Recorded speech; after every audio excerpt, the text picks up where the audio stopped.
Okay, so some extra examples for section 5.2, graphing simple rational functions.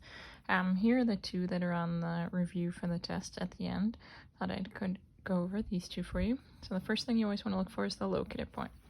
And this is the same as it's been for all the functions we've studied in this course so far. So A, H, and K, they always do the same thing. So remember, A is going to control orientation, positive or negative. So if A is greater than 0, it'll be positively oriented. So it'll go up from left to right. So it'll look something like this, where the two pieces head up your page from left to right. If A is less than 0, it's negatively oriented, so it'll be reflected. And so now your two pieces will go down from left to right like a negative slope, like that. It also controls stretch or compression. So remember, if the absolute value of A is greater than 1, it's stretched. So it's going to pull it away from that locator point. If the absolute value of A is less than 1, it's compressed. And the two boomerang-like pieces will become closer to that locator point. The locator point itself is HK.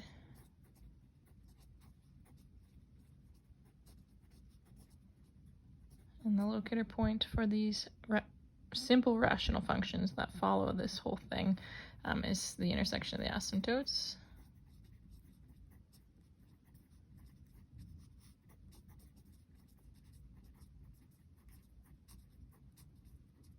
So it's the place where the two asymptotes come together, the vertical and the horizontal. X equals H is your vertical asymptote. We never touch or cross these, and they're caused by dividing by 0.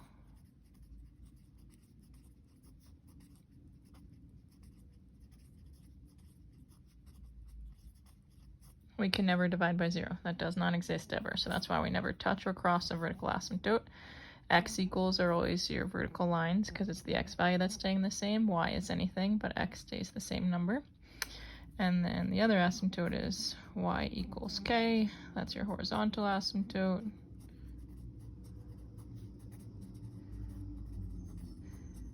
These we can cross sometimes. These have to do with end behavior.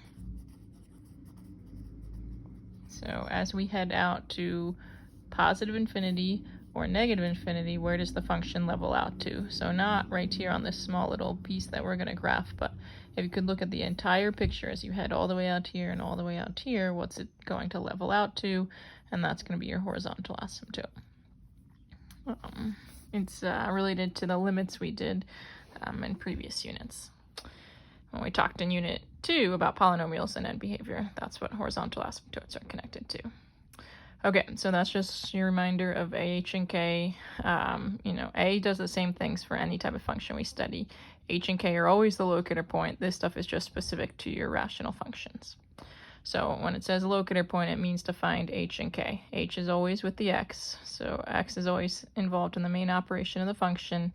In this case, it's division because it's a rational function, a fraction. And h is always supposed to be subtracted from x. So on this one, since it's x plus 2, it must have been x minus negative 2, so that we can see h equals negative 2. And then right here is my k value, k equals 1. So the locator point is negative 2, 1. And that's because it's the intersection of the asymptotes. The vertical asymptote, remember, is caused by dividing by 0. So it's always, what makes the denominator equal to 0. So another way we can find it is just take that denominator, set it equal to 0, and solve, and you get x equals negative 2 for your vertical asymptote. And so we can go ahead and sketch in a dashed line to show that there is our vertical asymptote at x equals negative 2. Horizontal asymptote, that's always your k value. This number out here being added or subtracted on its own, it's always y equals, because a horizontal line, the y value is remaining constant. So it's y equals 1 in this case. Has to do with the idea that this piece is headed to 0. as x gets bigger and bigger and bigger, the denominator is getting larger and larger and larger, and negative 3 divided by a bigger and bigger number heads closer and closer to 0. So because this fraction is bottom heavy, since this is going to grow and this is going to stay the same, this fraction heads to 0, so 0 plus 1 gives you 1. The function is going to head to the value 1 as we head out to positive infinity or negative infinity. Domain is always based upon your vertical asymptote. So your vertical asymptote is the x value that you cannot ever equal. So your domain is going to be everything but that. So negative infinity to negative 2, union negative 2 to infinity.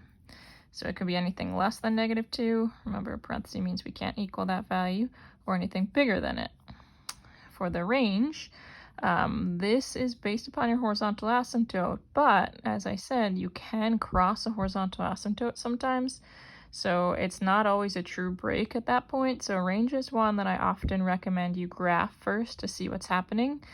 For these simple rational functions that follow the AHK, they will always be a clean break at 1.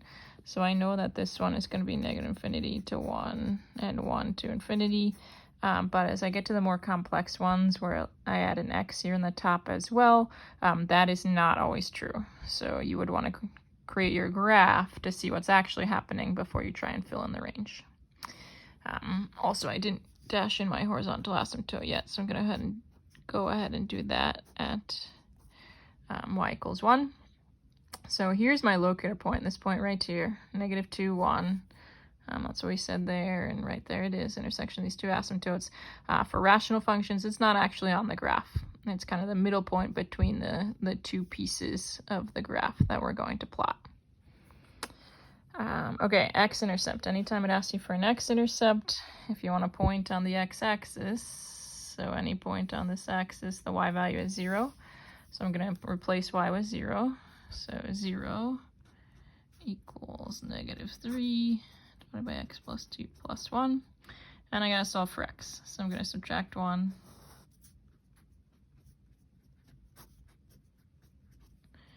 And then since I have a fraction on this side, I want a fraction on the left side. So I'm gonna remind myself that all whole numbers are over 1. So that I have fraction equals a fraction, which is known as a proportion. And I can cross multiply. My cross products have to be equal. So negative 1 times x plus 2 has to equal negative 3 times 1. So I get negative x minus 2 equals negative 3. I can solve for x. See that x equals positive 1. So my x-intercept is 1, 0. And there's a point I can plot on my graph.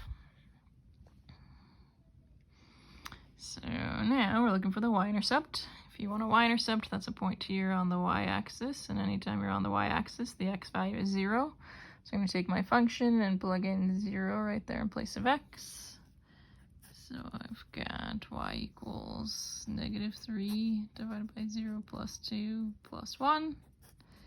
So I've got negative 3 divided by 2 plus 1. Well, that's negative 1.5 plus 1, so I'm going to get negative 1/2. So 0, negative 1/2 is my next point I can plot right here. So I'm starting to see this piece take shape. I know my graph is going to exist right here and down here because the a value is negative. So because a is negative 3, it's negatively oriented, so it's top left, bottom right, so that it'll be a negative slope for my two pieces. So to find some more points, I would just need a table of values. So I make an XY chart. I need to do some things to the left of my vertical asymptote and then some things to the right. I already have a couple here to the right, so I'm just going to do a couple more there. But to the left, so this is at negative 2, so I'm going to try negative 3, negative 4, negative 5. Maybe I'll start with negative 6.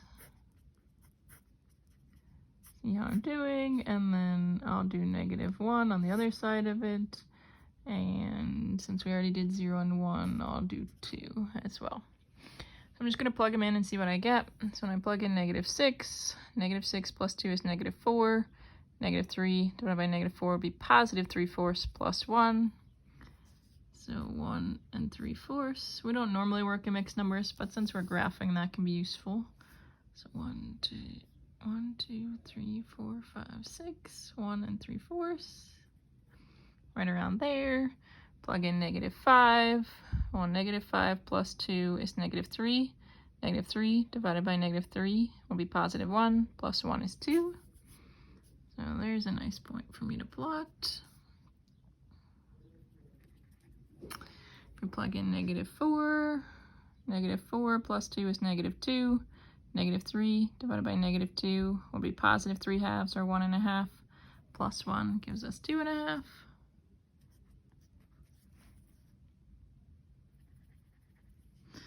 And then let's plug in -3. So -3 plus 2 is -1. -3 divided by -1. +3 plus 1, 4. So -3, +4. And so I always know that it's going to follow my asymptote. It's going to come along my horizontal curves through my points and go up along my vertical asymptote. And now I just need a couple more here to finish off this shape. So if I plug in -1, -1 plus 2 is 1, -3 divided by 1, -3 plus 1, -2.